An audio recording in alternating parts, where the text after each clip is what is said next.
Aloha! What's up, everyone? Welcome to another episode of Truth in Movies. It's scary month right now during this live stream, and so I thought that we would do some scary movies and break down some of the horror movies. We've done a few of these in the past, especially since so many of them reveal like a lot of the truths of the plasma apocalypse, a lot of the scary side, zombies, the dead coming back to life. So today is going to be no different. Today we're going to talk about Friday the 13th. Part 6, Jason Lives. Now, I didn't really want to do the original one, Friday the 13th, you know, the first one, because Jason's really not in that movie all that much. His mother is the killer. Part 2, okay, but Part 6 was my personal favorite, and it really encapsulates a lot of the stereotypical Jason things that happen, Jason Voorhees, Friday the 13th, the counselors and whatnot. So we're going to start off with this one. As usual, the movie is brought to you by Mount Meru, right? The place of creativity. This is why those with the creative mind seem to be better equipped to tap into the esoteric and the strange and mystical truths of our history, our present, and our future. So, brought to you by Mount Meru. This is symbolically Mount Meru over here with its energetic dome above it, the fallen angels or the stars descending upon Mount Hermon, as is described in the book of Enoch, and other references as well. Let's jump into the movie, brought to you by Mount Meru. Now, we start things off, as we often do, especially in scary movies, with a storm, the thunder's rumbling. So there's a storm that's moving in. Just like in the last breakdown in the Terminator, that's how we ended things. Well, that's how we're going to begin things here too. There's always a storm, and it represents the world storm, right? The electrical buildup. It's an electrical storm. It's the time storm. It's the storm of the reset. It's the storm of the century, some people might say too. Now, along with this, because we would have depressurization, we have fog as well. Why is fog so scary? Not just because, you know, it hinders our ability to see or whatnot, but we have an ingrained association of, through our collective subconscious, the world across, of this event that has happened. And this event, when the sky rips open, rapidly depressurizes our atmosphere, creating this mist and this fog, the world across, that rolls in, which is exactly like the movie The Mist that we have also broken down. Hey, I just got a super chat. Wow, Chris Blaylock, thank you so much. Just gave me $1 in the super chat. Now, hold on, let me heart that real quick. All right, cool. Now back to the presentation. We got all this mist rolling in, fog. We also have this like magical forest, mystical forest, scary forest. A very thick and wooded area. I'll show you what that's in reference to, the actual physical geography of that here in just a bit. They show a dog that's just eating some roadkill, so eating some dead meat and whatnot. And then we get to Jason's mask, and there's these two guys driving a car. One of them says, "I don't know how you talked me into this, Tommy." I've said that to Tommy Truthful, I think, a few times. Just kidding. Shout out to Tommy Truthful if you're watching. So, these two guys are going to dig up Jason's grave. And this guy, Tommy, you'll meet here in just a second. His name's Tommy Jarvis. He was in the last movie, but he was a child. And he actually helped to kill Jason, or one of the many times Jason's killed. He's always resurrected. But this child helped to kill Jason. And we'll go into more detail into that backstory here in just a bit.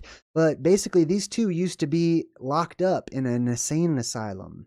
The insane asylum, they put them into the insane asylum because they shared these stories about the wonderful and the mysterious and the miraculous and the horrific and the scary, these true stories. But the grown-ups don't want to believe those stories. The grown-ups don't want to hear mainstream academics, the doctors, the lawyers, the judges, all of these types of people that run our world and tell us our reality. They don't want to hear it. So they put these people into insane asylums. He says, "I must be crazy." And they convince us that we are crazy for believing in these truths and these ancient and esoteric truths. If the institution ever found out about this, he says, they'd haul our butts back in and straitjacket them. And then here's Tommy Jarvis, and he says, "This is between me and Jason." So he's got this personal vendetta. Now, here's what he looked like in the movie, in the last movie when he was a kid, played by Corey Feldman. It's interesting because Corey Feldman was also in the Goonies, right? And one of the other kids wore this yellow rain jacket. as well in the Goonies. Also, there's a famous horror movie, which is this one right here, right? Which is Pennywise, or Stephen King's It, where there's also a character, a little boy, that wears a yellow rain jacket or a raincoat. The symbolism is in the color mostly. It's also a rain jacket because it has an association with storms and the storm symbolism. But the color yellow, when we go back into a color spectrum shift, that will be like camouflage in the world to come. Whenever the color spectrum is more red, golden age kind of a color, yellow, orange, amber, these colors will be difficult to see as they will blend in with many other things, right? So you'll see the good guys oftentimes wearing yellow, right? Just like in the 21 Pilots music videos, you'll see that the banditos also wear yellow. So that's Tommy Jarvis now, and then that's him in the prior movie when he helped to kill Jason. Now, he's been meditating on this, and he's been telling everybody his true story about this serial killer zombie, basically, which is what Jason Voorhees is. And nobody believes him. So they kept him locked up in this mental institution, just like Sarah Connor in the last Terminator movie that we broke down. They put her into a mental institution for talking about time travel and plasma-possessed robots that are out to kill people and stuff. And then his buddy is talking to him, and he says, I don't get the therapy here, though. They're going to check to see if Jason's body is still in the grave. And his buddy's like, I don't get the therapy here. And the thing is, it's not therapy, what they're doing. It's reality. He needs to make sure that a dead body stays in the ground, a dangerous one. And we've covered this a few times talking about vampire burials, right? Especially those during the Dark Ages and the Middle Ages, right? They used to bury people that they thought might be zombies or, the Revenant or vampires, people that could definitely come back to life and were recorded as coming back to life, going through the town and killing people and then returning to their grave. These stories that we have, these myths and old wives' tales, are based on reality. They're based on the truth and stuff. Hey, thumbs up in the chat real quick if the audio is good. You guys can hear me and everything. Just want to double check. Thank you. Appreciate it. All right, so he says, all you need to know is Jason's dead, right? That's all you need to know? Wrong.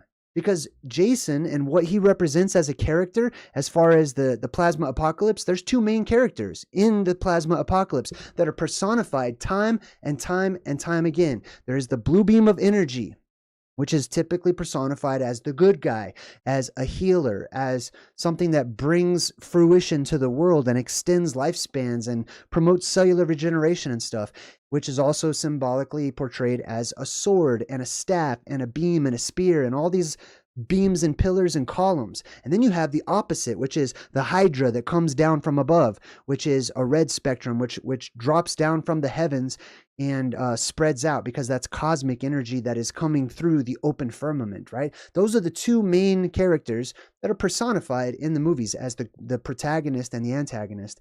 All you need to know is Jason's dead, right? No, you got to check on that, because this is cyclical. It happens time and time again. Seeing his corpse ain't going to stop the hallucinations. Now, see, this guy represents somebody who maybe got close to the esoteric or whatnot, but he's been convinced by all his years within the institution that he's just a crazy guy. These are just hallucinations that his buddy's having. This is the same thing as you and I talking about esoteric truths, being truth seekers. Whatever avenue or niche you might find yourself in on your truth-seeking path, there are those out there amongst these institutions that would like to, they want to rewire your brain. They want to get you away from this method of seeking out ulterior or alternative theories and truths and anything that is opposed to or suggests an alternative to the mainstream narrative. They want you to think you're crazy. They want you to do their job for you. If they can't, then they will police the rest of the people to try to do it for them.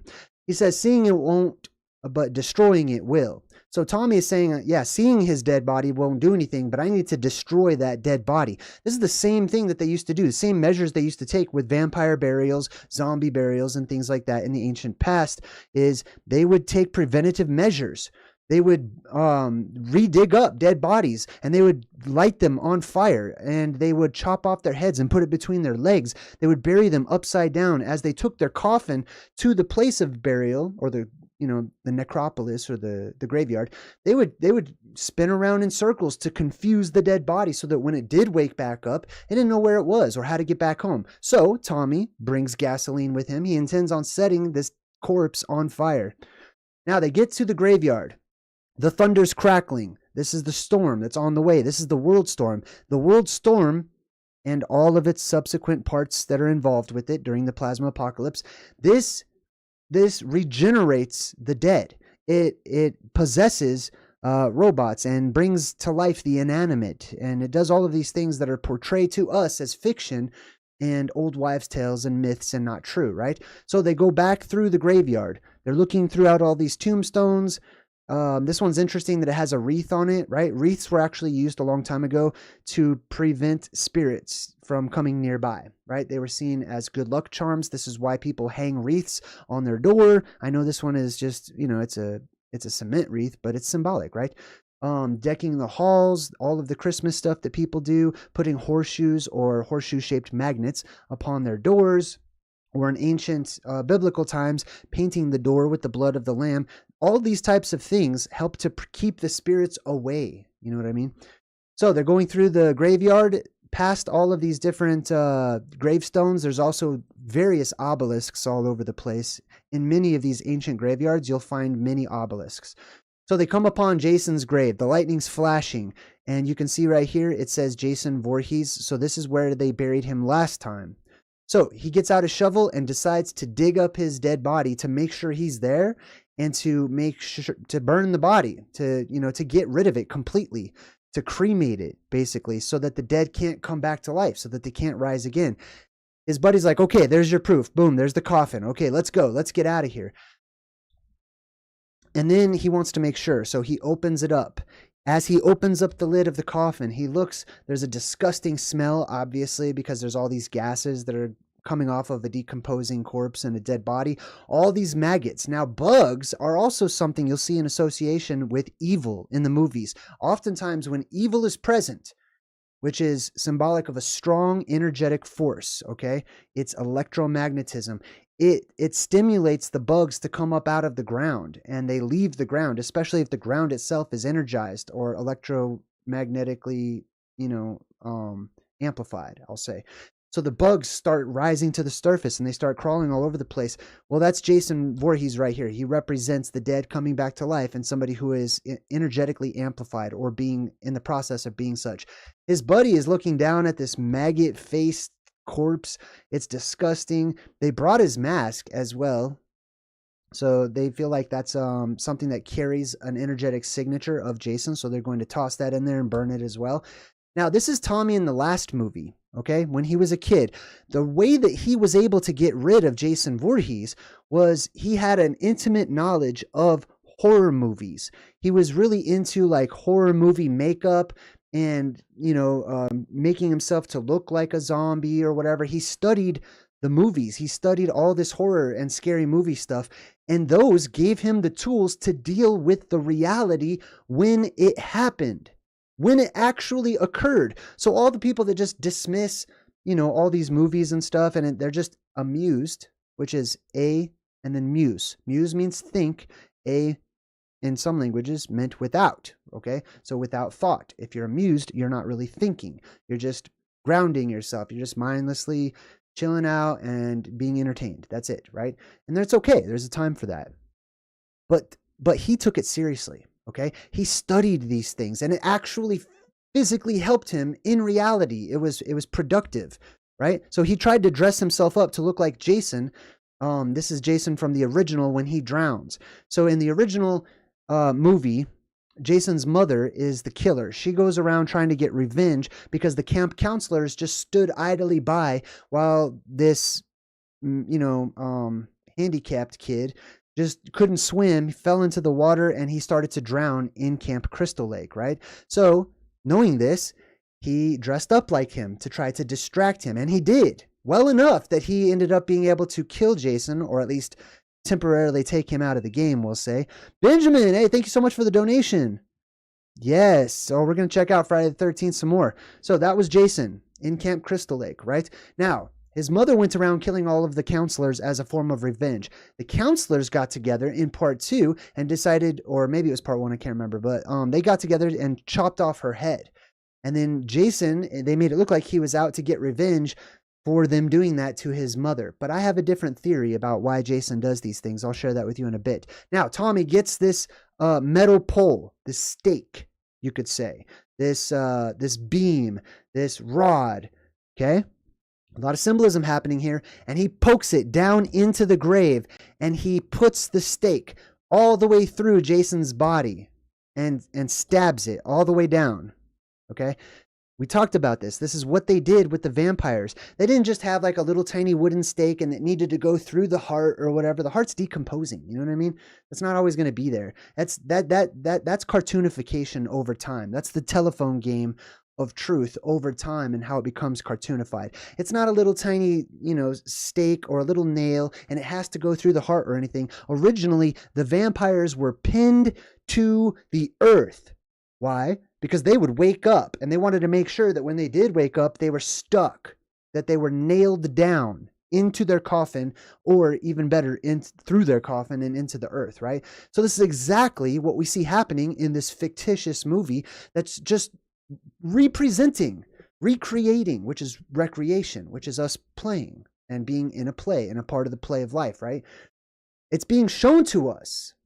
And some people will take this as, oh, it's entertaining. Oh, look how scary. Oh, but it's not real. And they keep telling themselves, God, over and over, it's not real. It's not real. I'm telling you, when the day comes, when it becomes real, if you're paying attention now, it might help you out when it becomes real. Now, check this out. This is actually the post. This is the bottom part, the little stake that goes down into Jason that he used to nail him to the ground.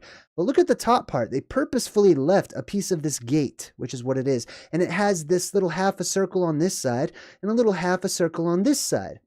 This makes the letters DC, right? At least that's one form of symbolism for this shape, okay?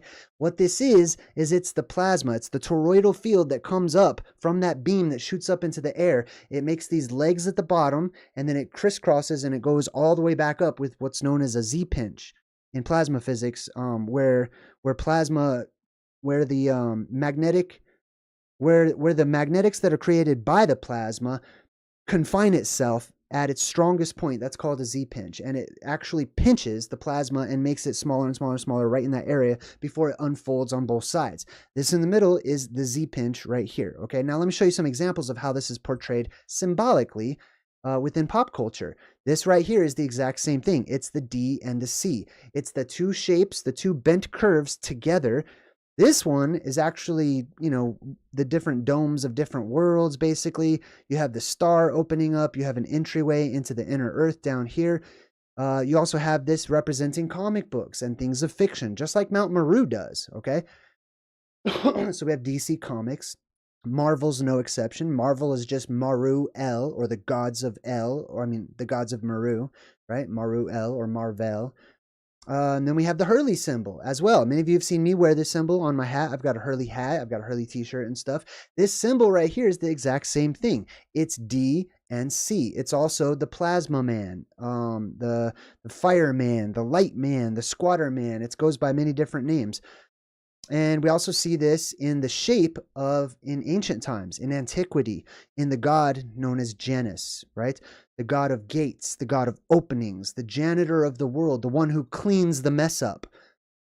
I'm going to show you that that's Jason Voorhees, actually. So check this out. You can see the shape. It's in their hair going down to the beard on this side, and then it's in the hair going down to the beard on this side. The eyeballs on each side represents little toruses or plasmoids that are created on each side of this shape of the beam that shoots straight up right there. Here he is again. And on this one, you can actually see that above that shape is the upside down crescent moon, the horns of the heavenly bull. This is one of the phases that inverted dome at the apex of the firmament goes through as it lights up. When we go into this next cycle, people will be able to see portions of the dome because of all the light that's shooting up terrestrial from these places of power within the earth, and all of those ionized gases are lighting up the very heavens, or our ceiling, basically. He holds the key. It's the key to escaping this world. It's this going up and out, or it's the key to going down and into the hollow recesses of the world. He also carries a pike, a staff, a rod, right? These symbols represent the actual being, not the body. He doesn't have a six-pack and biceps and all that stuff. That's not, Janus didn't have that. It wasn't a human that had heads. It's not just, what it is the key represents the actual entity, which people interpret as a god. The staff represents the entity. This up here represents the entity. The beard touching on both sides with the hair, that represents the entity, not the body. And these gods almost always carry around wands, staffs, walking sticks, things of that nature. Under armor is another good example of this as well. Same type of deal. It's just turned sideways. Sometimes they manipulate the perspective of these things. Now, Tommy Jarvis grabs the mask, tosses it in. He tells Jason what he can do with the mask. And then he goes over to this can of gas, and he's about to open it up to pour it all over the grave, when suddenly, remember, it's the world storm happening, electricity flies down from the sky. And remember, he left that pike, that metallic pike, stuck in Jason's body. The heavenly fire comes down, and it hits, and it meets that staff. It meets that rod. This is when the apocalypse happens, is when the electricity that spreads out from above, represented by this lightning bolt right here, hits the solid straight arrow that comes up from the earth, or that straight and narrow path, that straight beam, you could say, right? When those two things touch, that's the cosmic wedding of the millennia. That's the world storm, however you want to see it. So, boom, causes an explosion. The electricity goes all the way down the staff, all the way down into Jason Voorhees' corpse. And you can see that they chose this particular color. Didn't have to be this baby blue, whitish color, but this is why I call it the blue beam. I believe, I've found evidence that it's mostly ionized oxygen. There's other gases as well that can become this sort of bluish green, whitish blue, baby blue kind of a color, but you can see that this is very much symbolic. Surrounding this, symbolically speaking, I don't want to get too deep into it, but this is the necropolis of the world. Okay, there's a land of the dead. There's a place that is the entrance into Hades, and at the middle of that shoots up this blue beam. So what they're showing you here is the apocalypse symbolically in reverse, basically. Now that blue beam energizes the body, and it begins cellular regeneration. The dead start to have their cells regenerate, and they start to come back to life. However, they don't have a spirit of their own. They are completely possessed by whatever force came down from above to reanimate them. Now, those two types of energy, there's terrestrial that goes up. That tends to be a good energy, good vibes, and associated with saints and good people and righteousness and things. But that separating, dividing energy that comes down from above, that tends to represent division and evil. And it's got a different program or a different frequency to it, right? So there's this explosion. Jason Voorhees is becoming re-energized, unbeknownst to Tommy and his buddy, opens up his eye. But they only show the one eye. They always show this one eye symbolism. There is a one eye, symbolically speaking, of the earth, of our world, which is at the apex of the dome, or the apex of the firmament. It is an inverted dome that looks down at us, symbolically, okay? It's just ice. It's an ice wall that just recurves downward, okay? But when it lights up from behind, especially with that the red plasma that's illuminating it from behind, we see it from down here as a circular object that's red in color, that has a lot of associations with crossing over to different worlds, apocalyptic scenarios, giants, heavenly beings, aliens, you know what I mean? All of that stuff. Also, it's, referred to often as Nibiru. But this is the eye in the sky. This is the all-seeing eye. This is why there's so much one-eye symbolism in Hollywood, in the music industry, in anyone that signs the deal with the devil. All over the place, you'll find this one-eye symbolism. It's the one eye that's at the top of the pyramid, which is the unfinished pyramid, which is a volcano, which is Mount Meru. So Tommy goes over and checks on the body. He tries to pull out the stake. and Jason Voorhees starts watching him as he's sort of becoming reanimated. And then his buddy's up there, and his buddy's just a chicken. And he's like, my heart can't take any more of this. This reminded me of a biblical verse that says, it's talking about the end times in the book of Revelations. And it says, men's hearts will fail them for fear of what is to come. And that's kind of what's being referred to here by his buddies, like, my heart can't take this. Now, it's really interesting because you'll see what Jason does with this guy's heart here in a minute. Now, the zombie Jason rises from the grave. This guy, screams. He's totally scared. He doesn't know what to do. He thinks this is all in his head. He thinks these are hallucinations. Well, this is what people will probably act like. Okay, I'm just imagining. People will wet their pants. They will have heart attacks. People will be more scared than they've ever been their entire life, and they will have no knowledge of how to react or how to respond or what to do. So his buddy is in the same boat, right? Now, Jason crawls up out of the grave. The undead, obviously his muscle structure has to start, piecing itself back together and stuff.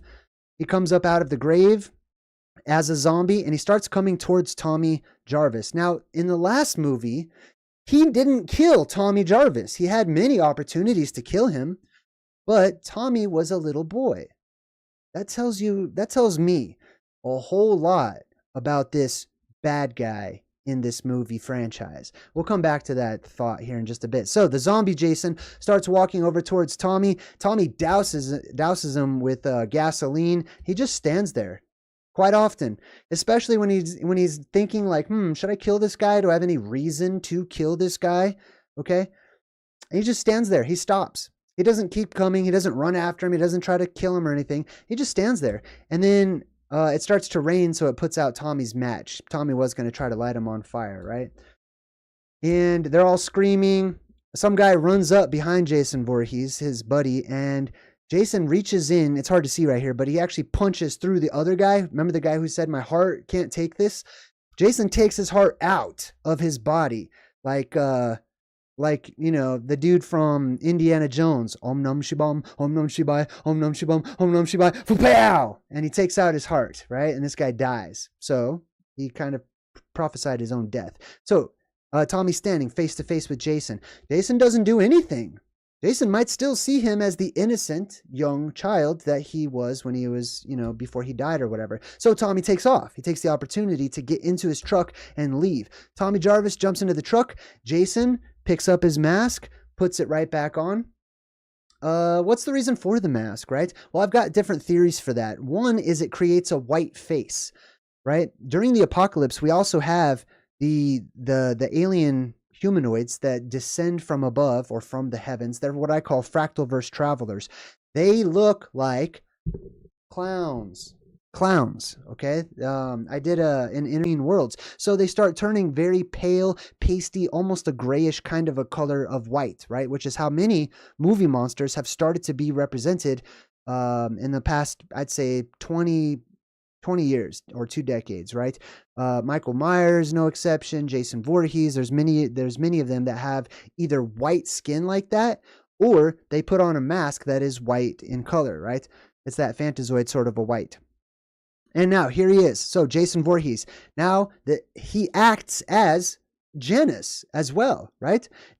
Just because if I go to clean the bathroom because there's a bunch of bugs or mildew or whatever, right? That makes me the destroyer of worlds to all the nasty insects and all the bacteria that's in my bathroom. I'm seen as an evil god in that case, in that scenario. So is Jason Voorhees, holding on to his pole, his staff with the fleur-de-lis at the top of it, just like Janus, just like the ancient god Janus, the Roman god Janus. So I'm going to give you more evidence that he is actually a good guy. This entire movie is about eradicating evil, not about an evil serial killer that just aimlessly kills anybody and everyone because he loves killing, and that's it, right? Now, you'll also notice that whenever you see this kind of a movie, the Friday the 13th ones, they often have this sound effect. It goes, ki, ki, ki, ma, ma. It's actually the word ki and ma, traditionally. That's what people have understood it to be, right? Ki and ma. So some people interpret that as kill, Ma, or mother, which means his mother is like, talking to him from beyond the grave, telling him to kill. That's one aspect in being plasma possessed. The great mother goddess of the sky, or the grandmother spider, is that energy that separates and divides like spider legs or webs or whatever, and it comes down, and that's more negatively charged. So the people who become possessed by that become killers on the road, right? And they become plasma possessed killers, basically. Robots as well. It doesn't have to just be people. The undead as well, zombies. But anyways, the word ki is actually chi. Okay, it's more of a guttural sound. It goes chi or chi, or in Hebrew it's chi or chayim if it's plural. They say lachayim or lachaim, right? And whenever they're toasting, it means to life, right? Chi or ki means life, life, life. And then ma, right? And now if ma means mother, then life is given by the mother, basically, right? All right, let's continue on. All right, so you see all the lightning flashes, all the electrical symbolism. They zoom in on Jason's face, and then, of course, they choose one of his eyes once again and do an extreme close-up. This happens many times during the movie because this is the doom shape, the eye and the iris, okay? The actual pupil, or the iris, and then the pupil, or whatever, right? The circle within the circle. That's the target in the sky, the heavenly target, or the eye of the celestial bull, which is that upside down crescent that I showed you earlier, and the arrow from the earth, represented in Hinduism by Vishnu, right? The earthly arrow, the arrow of good energy, shoots straight up into the heavens and hits the bull's eye, which is symbolic of the apocalypse ending, because the electromagnetic shift has completely reversed at that point. All right, so here's the doom shape. Here's the eye once more. And then this is sort of the intro to the movie. They show you Jason's ghostly appearance, or an apparition of him coming out within the middle of the eye. And then they show you like the blood splattering all over the place, right? That's because ghosts come out of the firmament, okay, in the form of electromagnetism, right? They also come up out of the earth. This is a ghost apocalypse as much as it is a zombie apocalypse, which is why, we broke down the movie Ghostbusters as well. Now, that brings us to the title, Jason Lives. What does Jason mean? Well, isn't that a strange name to give a bad guy? His name means healer. The name Jason means the healer, a person who heals, right? Like I said, it all depends on your perception. Jason Lives, Friday the 13th, part 6. All right, now, we go back to Tommy. Tommy runs straight to the sheriff. Bad idea. This is a part of the system. You think the sheriff's going to be somebody who's awake and, believes in the otherworldly and whatnot? Let's find out. So he goes into the sheriff's office, and the sheriff is sleeping at his desk. I didn't have to have that character asleep right whenever Tommy comes in to give him the news that basically symbolically the apocalypse is upon us. No, this represents your system. This represents all the regulars and the normies in the world that are not researching, that don't care, that are willingly ignorant and don't want to hear about it and are plugging their ears going, nah, nah, nah, nah, nah, can't hear you, can't hear you. These people are asleep. They are sleepwalkers, while some of us strive to be lucid dreamers within the dream. Now he says, look, you got to do something. Jason's alive. And he says this, he doesn't need to explain who Jason is, because this is actually Crystal Lake. Okay. So they are well aware. Usually it's the parents, the older generation, the older people that are well aware of these bedtime stories and the truth behind them. And they want to try to keep them hidden, right? There's the same theme in so many horror movies that I can't even remember. He says, he killed my friend. Now he's coming for me. And then the sheriff responds and says, you've been in some psychiatric clinic. And then he puts him in jail. And he says, I'm sorry about what happened to you and your folks a long time ago, but no one in Forest Green wants to be reminded of what that maniac did here. That's why we changed the name. So let's go back. I just want to reiterate. The sheriff representing the older people, right? Or the older generations of people who had experience with things like vampires and things like zombies and things like the undead coming back to life and things like celestial fiery serpents and dragons and all this types of stuff. This guy represents the old world, the old ways, people who had knowledge of this. But because the conditions, especially the electromagnetic conditions of our world, have drastically changed since then, then our social norms and our stories and our perceptions of what we consider to be true have also drastically changed along with it. These people don't want to talk about it. They don't want to bring it to the forefront. They also represent the leaders of your known world. And knowledge is power, so they keep the knowledge to themselves. Anyone that seems to have that knowledge, spread that knowledge or otherwise, is locked up. Either handcuffed symbolically, figuratively, banned, shadow banned, all that fun stuff that happens all over the place, or they're actually really locked up, put into straitjackets and mental institutions and sent to jail and prison and stuff. He says people want to forget that this was Crystal Lake. So this new name that they've given it is Forest Green, okay? I'll show you how those are two of the exact same places, just a different name, okay? Now, he says that's why we changed the name. This is also highly symbolic because, I'll show you here in a sec. Well, I'll show you in a minute, okay? They changed the name. They have changed the place names of many of these famous places, like I talk about all the time. The Euphrates and the Tigris over in the Middle East is not the original, quintessential, original Tigris and Euphrates that we associate with the Garden of Eden. Therefore, the Garden of Eden does not lie in the Middle East. It is not there.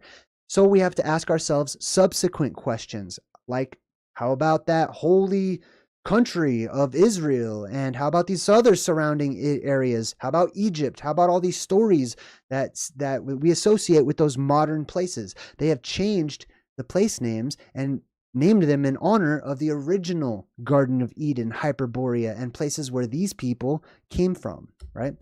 Now he says, now you just lie down and get some rest. Either you get some sleep or I'm going to put you to sleep, basically, right?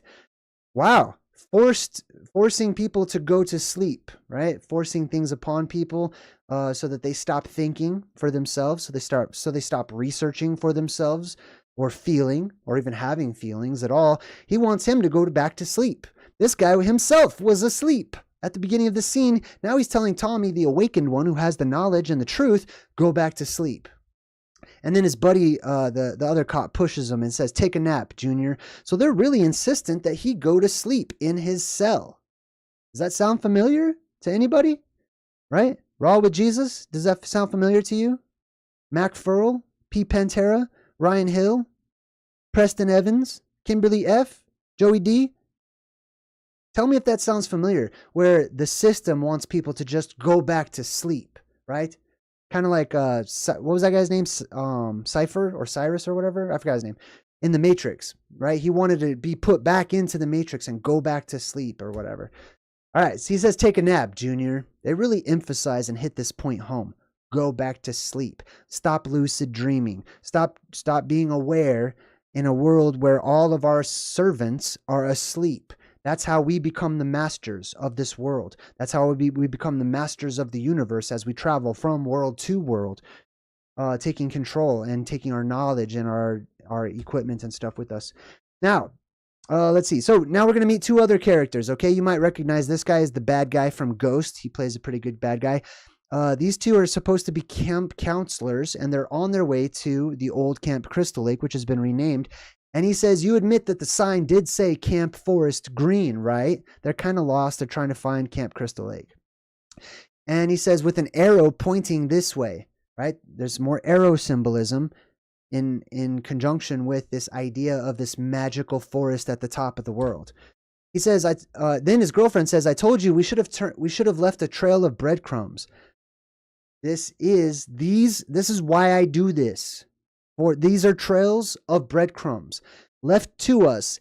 You can find them, little pieces of the puzzle to the bigger picture within all avenues of life. It takes imagination. It takes creativity balanced with reasoning and intelligence and experience to put those pieces together so that we can see the bigger picture instead of trying to force pieces that don't quite fit and creating our own picture of things, right? We need to be balanced and use these tools that we have in the form of creativity and reasoning to be wise and to see beyond. So he says, so much for head counselors. Now, these head counselors also represent the people who are in charge of this world, or the people who have been left in charge, the people who are left over, the survivors of the apocalypse. What have they done with this place? How have they treated the children that have been born into this world, and what eventually will happen to them. That's what this movie's all about. He says, so much for ever getting back to camp on our own. And then he's joking around and says, I say we stop the car, get out, and start screaming for help. And exactly when he says that, she slams on the brakes, and he says, I was just kidding. She says, we'd better turn around. He says, and then he's like, why? So she says, I've seen enough horror movies to know any weirdo wearing a mask is never friendly. Man, that hits on so many different levels for me personally. Any weirdo wearing a mask is never friendly. Okay, just think about it. Okay, but she says, I've seen enough horror movies to know. Here's another example, just like in the last movie when Tommy Jarvis used his knowledge of horror movies to be able to escape and to not die whenever it becomes a real world scenario. This woman right here is like, I see this guy in the middle of the road blocking our path. He's wearing a mask. We need to turn around and run and go the other way now. Because I've seen what happens in the horror movies. This looks like a horror movie. We should do that. Her boyfriend is like, nah, we don't need to do that. That's movie stuff. We can get around this guy. It's fine. He doesn't listen to her intuition. They also are driving this VW bug, which is symbolic of giant bugs. Okay. At least that's how I interpret it, okay? Giant bugs will reappear in the post-apocalyptic world because of the introduction of more oxygen into our atmosphere. The bugs grow to gigantic sizes, as they have before, okay? So the giant bug backs up. They start trying to go back, but it gets stuck in the mud. This mud symbolism is also something that is a theme we see in apocalyptic events and research and movies and stuff. It is also a mud apocalypse, which I'll do a special on one day. But the world starts opening up when all the gas is released. There's earthquakes the world across, and it causes what's known as liquefaction, which is whenever the waters rise up to the surface, they mix, obviously, with the soils and the sand and the mud and stuff, and it becomes very muddy. It becomes a swamp-like world for a short time. They get stuck in the mud. And then they decide, okay, well, we can't go back, right? So they have to go forward, or they think that they have to go forward. Jason's just standing there with his staff. He says, just drive towards him. He'll move. Okay, well, let's see if that happens or not, right? If Jason represents what I believe he represents, aside from just a zombie, he's not going to move. He doesn't move that much at all. Now, he gets up there. Jason easily spears him, tosses him over his shoulder. That guy's done. Now, let's continue on. Now, the girlfriend, she is on the ground, and Jason's standing over her, and she starts getting out her wallet, and she hands him, like, credit cards and cash. And then when she looks, he's gone. He's disappeared, right? She's trying to buy off a zombie. She's trying to give money to a zombie. It's worthless. Then, all of a sudden, he appears. Bam! Jumps right between her face, and he does his deal, stabs her with his little staff or whatever. She's dying in the mud, and then you can see that they zoom in on her little credit card and some money that she was holding on to, a $20 bill, right? This represents, these camp counselors represent the elite. They represent your elite across the world, who are oftentimes very rich, very wealthy, and they use this system of transferring energy or currents, or using currency to enslave people. They're manipulating the currency, or the electric current, or the magnetic current, or your very soul, your very energy, and they're directing paths as a hidden hand, allowing people to think that they're living out their own lives, making their own decisions, but they're not. They're susceptible to suggestion. It's magic spells. We live in a Harry Potter world right now. It's just that it's so commonplace that people don't realize it. They don't realize that the whole world is being worked on by the hand of, traditionally, what's known as Satan or the devil. Now, we got these other two counselors that are talking about how the kids are going to arrive at camp today. This one right here has what I call reptilian eyes. Okay. Let me show you. Okay, I just want to show you an example. I don't know how to describe it. I'm just going to be honest with you. I don't know how to describe it, but these kind of eyes, it's not the color or anything. It's all of it. I get a feeling. Sometimes you got to go off of the feelings. Okay. There's people out there that want proof. They want you to bring the receipts. They want evidence and this and that. Sometimes I've got none. I'm telling you right now, these are reptilian eyes. I don't know. They don't have to have slits or anything like that. My spirit knows. Okay. I just wanted to share that. Okay. It doesn't always have to be left brain oriented. It doesn't always have to be right brain oriented. Sometimes you feel things out with the heart or your aura, your chakra, your inner knowledge. You know what I mean? I don't know how else to explain it, but those are reptilian eyes. Now, this chick doesn't have reptilian eyes. And she's like, Jason who? So the dude's locked up. This is actually the sheriff's daughter right there. There's the reptilian chick. There's the sheriff or whatever. She's like, her dad is like, stay away from him. He's dangerous. Now, is he really dangerous? No. It's his knowledge. It's his information that is a danger to spread to these other people, right? He's like, I'm not dangerous. Jason is out there. Okay? Look at these bars. Can you just walk right through these? Oh my God. Oh, get out of there so easy. Anyway, he's trapped behind the bars. He's looking for me. He's probably headed back to camp.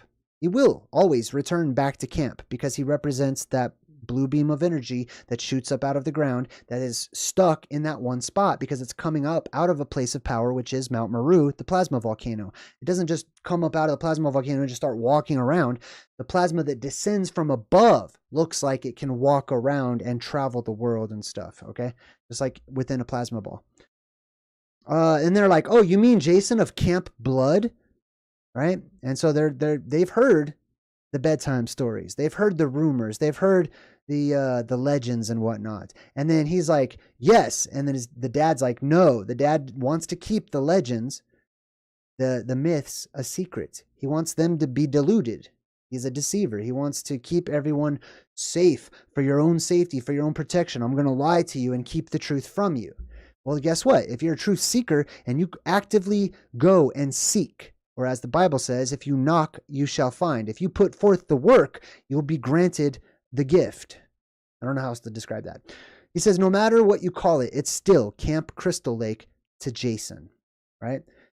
Now, we get back to Jason's grave, and we have this gravedigger that works at the cemetery, and he's mumbling to himself, and he says, they say old Martin ain't a good caretaker. He's drunk, by the way. Hell, I'm a damn high school graduate. So he's very proud of his high school graduation. Let me tell you something about high school. It is only good if you are planning to be on some game show, like Jeopardy or something, okay? It's trivia, most of it. The only important thing that you will learn in high school is basic math and basic English. The ability to communicate and to handle money or currency, to work as a slave for the government, for your world organizations. And I deserve this job. I earned it. Oh, he's so proud that he's got his position in society. Nobody's going to find out. I was told the other day to go get a job. I just told people, yeah, I'm short on cash, because I'm just an honest person and I don't have anything to hide. And some people are like, why don't you get a job then? Huh? Just quit all this YouTube business. Stop doing all that. Why don't you go get a job and be one of us? I don't want to be one of you. Go look in the mirror. Go look at the world. Go look at the state of this place. I'm glad I'm an exception. I'm glad I'm a black sheep. I'm glad I stand out. I'm glad I'm unique. In a crazy world, I'm happy and honored to be considered crazy by all the crazy people. The lunatics running around, running the asylum. He's like, nobody's going to find out. I'm going to bury this back up. So he's doing his due diligence as an observant worker to bury the truth back up, which is Jason has escaped from his grave. So he's going to bury that back up, right? It's not like anyone had to tell him to do that to help out. The sheriff didn't go to him and say, hey, we don't want anyone to find out. Make sure you bury this up. He does it on his own. He is naturally indoctrinated, hypnotized. He has a spell cast over him from a very young age to think that he needs to do his part. Okay.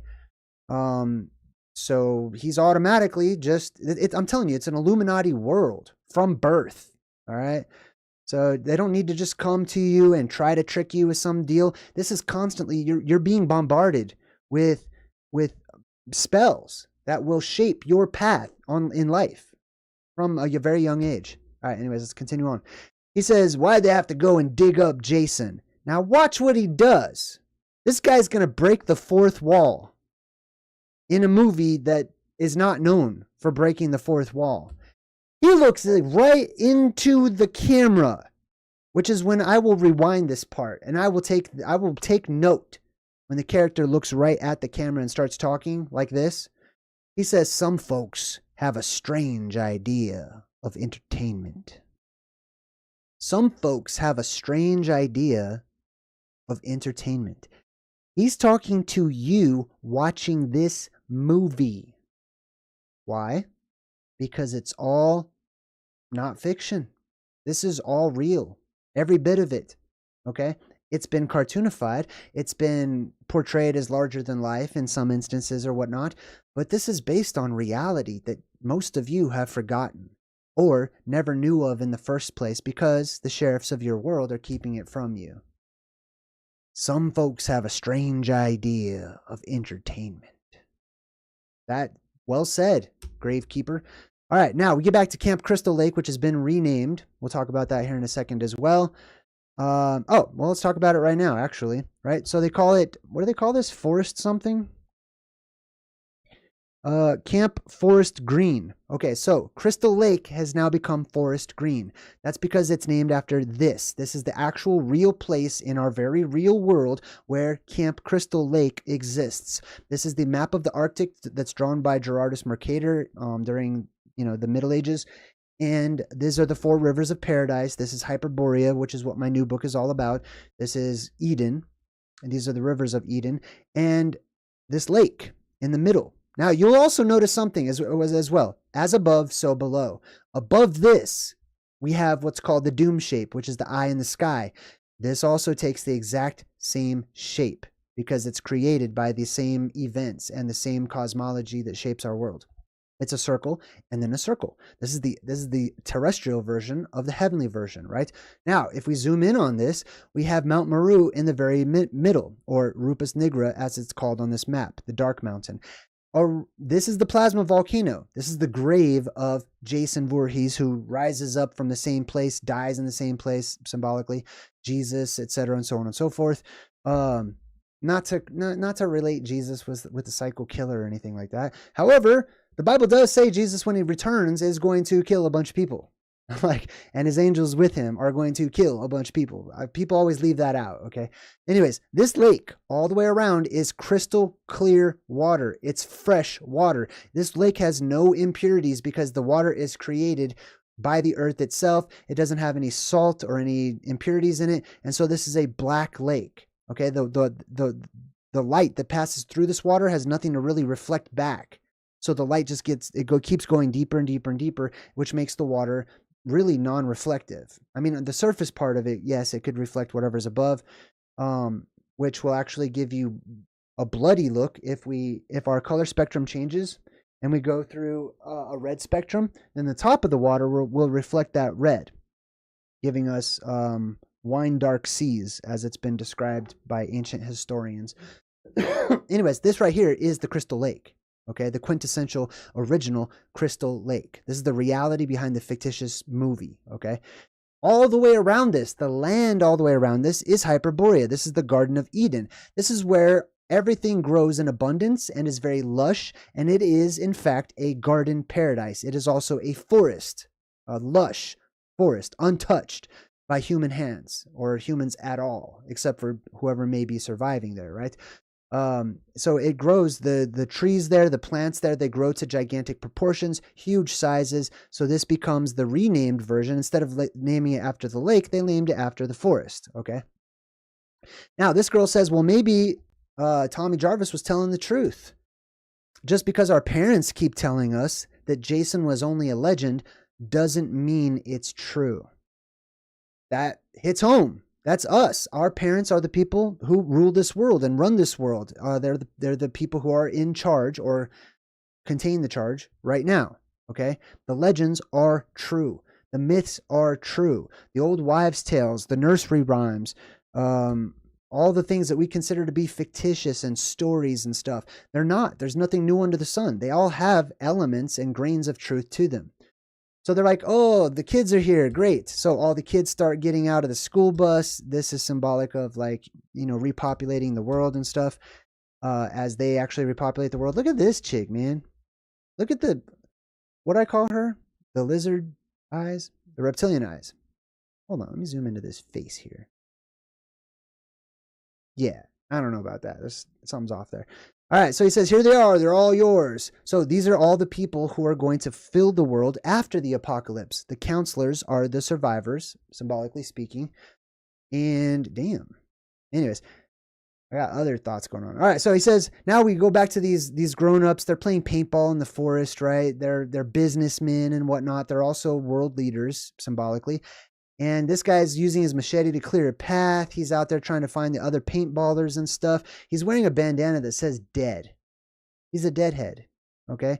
He's the walking dead, except for he's alive. These represent the people who are now dead in this world today that have very weak spirits, weak souls, and they just do what they're told. They like being programmed. They like having this purpose given to them and whatnot.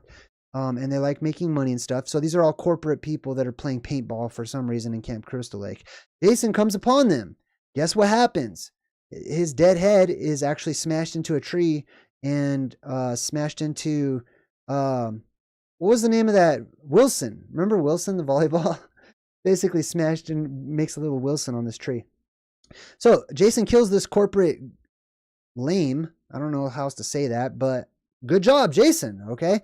Like, Jason is doing the world a favor at this point in time in the movie. This guy had a machete. This is where Jason picks up his iconic machete that still has an arm attached to it that he ripped off. So he gets rid of that arm. Jason starts walking through the forest. People are saying, these are the words that people are saying. Jason doesn't talk. He doesn't speak. The other people are saying, oh God, oh God, oh God. But they're showing you Jason.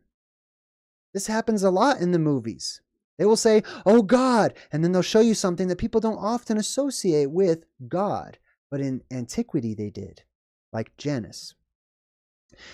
Now, the sheriff drops off Tommy Jarvis at the edge of paradise, at the edge of Forest Green County, Camp Crystal Lake, right? And he leaves him there. He takes off. They go back inside.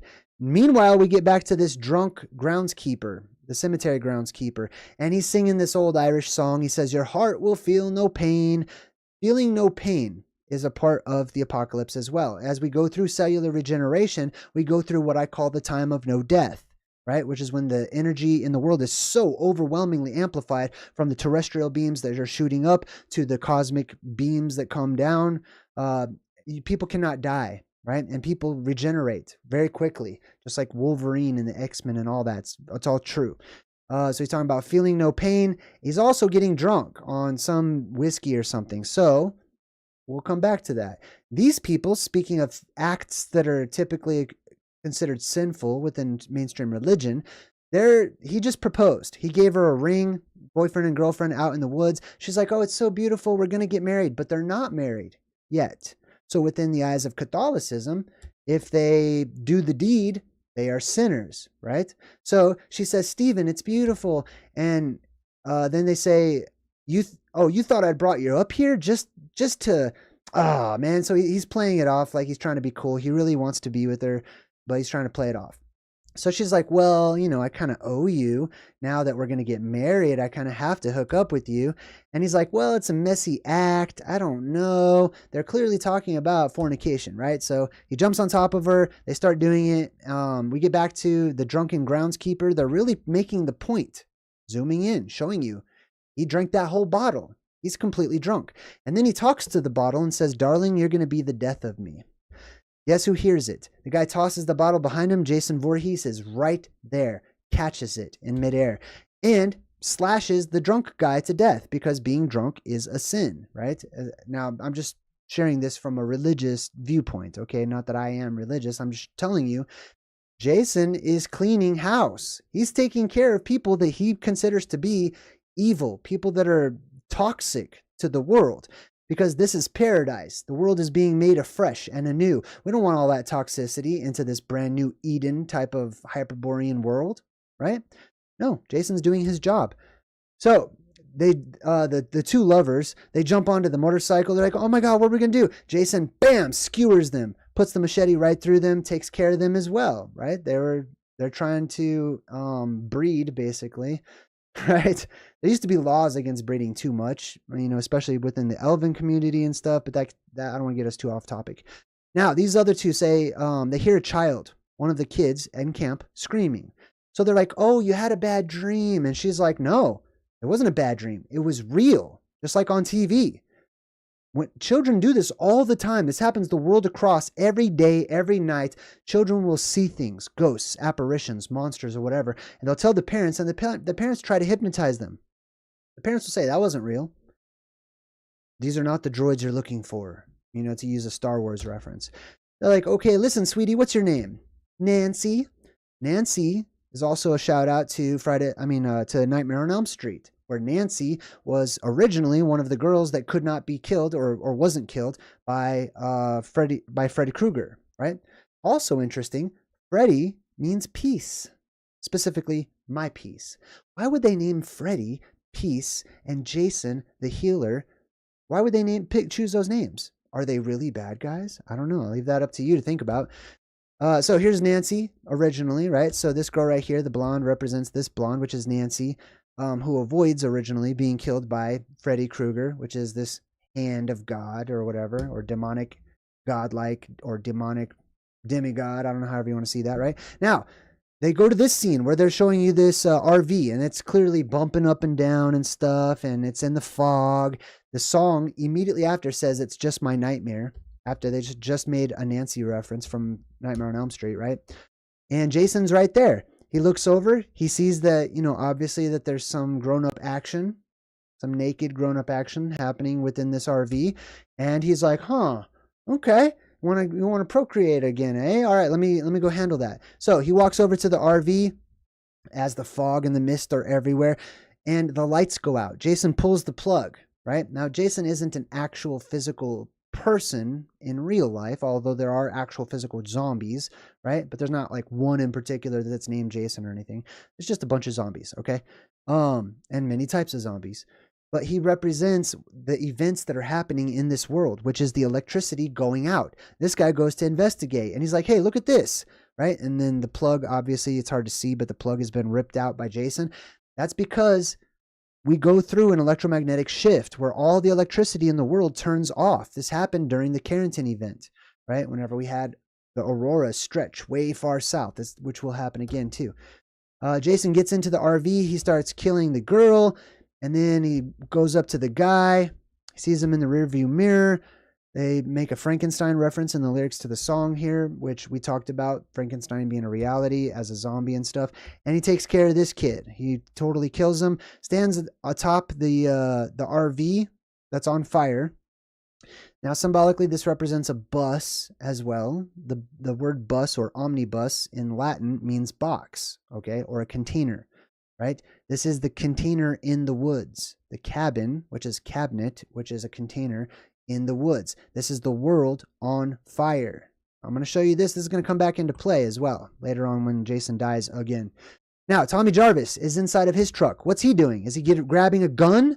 Is he looking for a weapon? Is he doing? No, he's not. He's researching. He pulls out some books. Remember, when he was a child, he researched the horror movies, the scary movies. This book right here says 30 Years Among the Dead. This next book says The Dead Are Alive. The next book says The Manual of Occultism, which he opens up, and he starts learning how to kill Jason Voorhees by tuning into the esoteric. Here's Camp Crystal Lake. Here's their qualities that they observe: friendliness, sportsmanship, integrity, courage, self-reliance, and tolerance. So these are all the qualities of Camp Crystal Lake, which Jason comes to destroy. Here's the reptilian-eyed chick. She goes to answer the door. Jason shows up, hello, and murders the crap out of her, painting the windows with her blood. There's also like the walls bleeding. So there's like some symbolism of the walls bleeding too. Our walls of the world will also turn red, right? So it's the walls bleeding. He says the only way to stop Jason after he researches in these esoteric and occult books, the only way to stop Jason, who represents the blue beam, is to return him to his original resting place. The place where he was born is the place where he dies. This is a theme that we've talked about on my channel regarding the plasma apocalypse, and specifically the blue beam erupting or being born, the light of the world being born and coming up, and then being sucked back into the same place, retracting as the world charges and brings that energy back into the heart. The place where he drowned in 1957. So he has to be returned to the Crystal Lake, or the Mori in the ancient languages it was called, or Mari, or Mary. Lake Forest Green also. Crystal Lake, where this nightmare began. Boom. Right? This is Crystal Lake, as we've discussed. Now, here's a scene that shows you Jason Voorhees is not evil. Might look evil, might look terrifying, might look scary. Oh my God, it's a zombie, whatever. It's doing good work by ridding the world of toxicity, at least through his own eyes, okay? He walks right through this cabin that is full of innocent children that are just going to camp. They're all lying there asleep, and the door opens. Jason Voorhees walks in as the leaves blow across the ground. You see the children that each one, as he's walking past, he's ignoring them. He's looking for somebody else. One of these children has the covers way up to her eyes. She's terrified. She's awake, and she sees Jason Voorhees. He senses this, so he turns around and looks at this little girl who's terrified, and she starts praying as he walks up to her.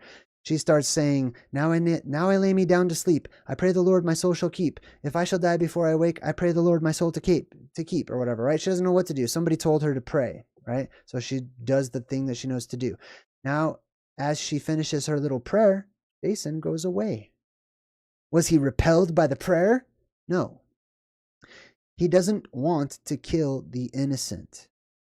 All these children are innocent in Jason's eyes. In the last movie, he didn't kill Tommy Jarvis, right? He didn't kill him because he was a child. He was an innocent. So he leaves. The little girl looks under the bed for the boogeyman. He's not there.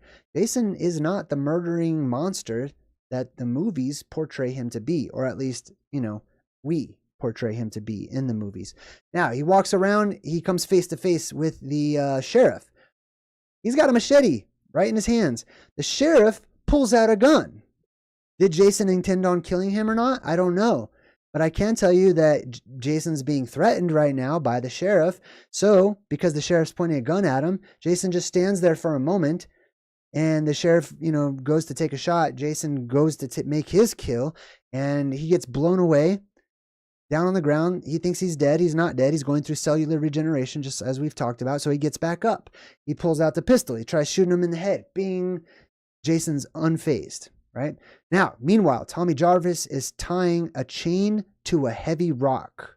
He's got a plan. He's going to try to drown Jason Voorhees back in Camp Crystal Lake. He says, go away before it's too late. And then he pushes off. Jason hears him. He starts walking back into Camp Crystal Lake, the place where he died or drowned as a child, right? This is all symbolic of that blue beam that is born out of those crystal clear waters at the center of the world in the Arctic, right? Being born, coming out, and then re-submerging itself back into those same waters, or the mountain that is surrounded by those waters, right? So Jason goes back down into the waters. Tommy sets the waters on fire. This also gives you a clue as to where this lake of fire is located and how it is even created. They show you in the movie there's all this bubbling. I feel, okay, I don't know this for certain, but I feel most people that are watching this, because Tommy Jarvis is looking at the bubbles and he thinks that that's Jason breathing. So he's like waiting for Jason to come up out where these bubbles are on that side of the boat. Those bubbles are not Jason Voorhees breathing.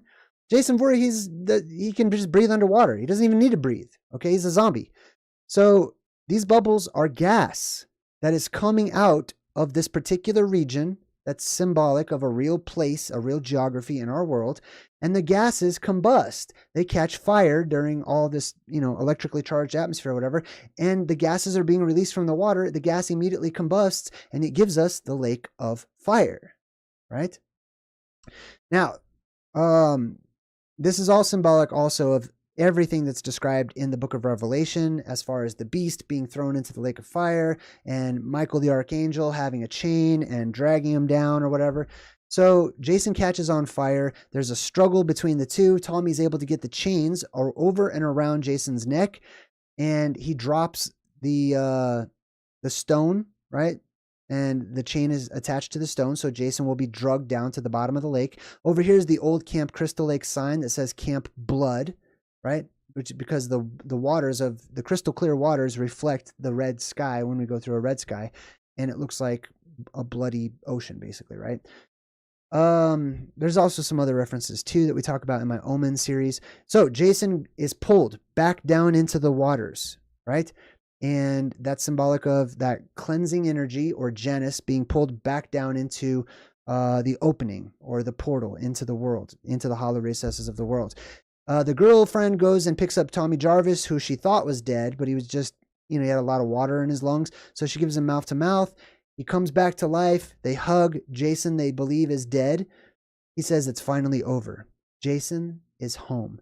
The healer of the world is home now. So he's gone back down into the inner bowels of the earth, waiting, because it's cyclical. This event won't stop, okay?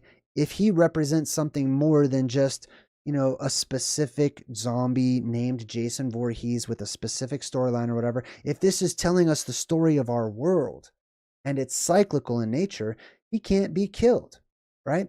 Neither can the eye in the sky. That beam and the eye in the sky, or the plasma that comes out of that, they will go back and forth, killing each other and taking turns ruling this world, right? The Christ and the Antichrist, etc.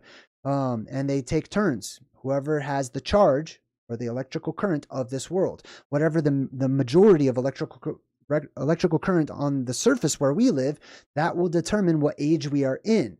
So I challenge you to look around at the world you live in today and determine if the world is full of one type of energy, purity, goodness, or evil and selfishness and division. Look around at your world and determine what age you live in. If you determine that you live in a bad age, or an age of evil, or a season of Satan, then there's good news. There's something to look forward to.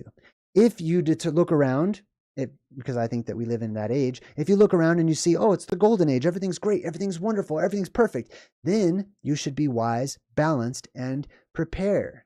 Study, get ready for times to change, or for when times do change. All right. So that's Jason, drowned at the bottom of the lake, and at the end of the movie, they zoom right back into the doom shape, the circle within the circle, Jason's eye, which opens because there's going to be another battle. It goes back and forth. This is a cyclical event. And that is our movie for today, Friday the 13th, Part 6, Jason Lives. And if you're interested in more topics like this, check out my website, JayDreamerZ.com, where I talk about in-depth Ancient Oblivion and our Plasma Apocalypse. You can also order my books through my website. I've made that available, and there's a post in my community section. Many people are starting to order my books through that post and through my website. So thank you for your support, and I'm excited, and I'm relieved, and I would like to hear from all of you who are reading my books. Your feedback on what you thought, if you found it helpful or not. Until next time, I'm JayDreamerZ saying good vibes and goodbye.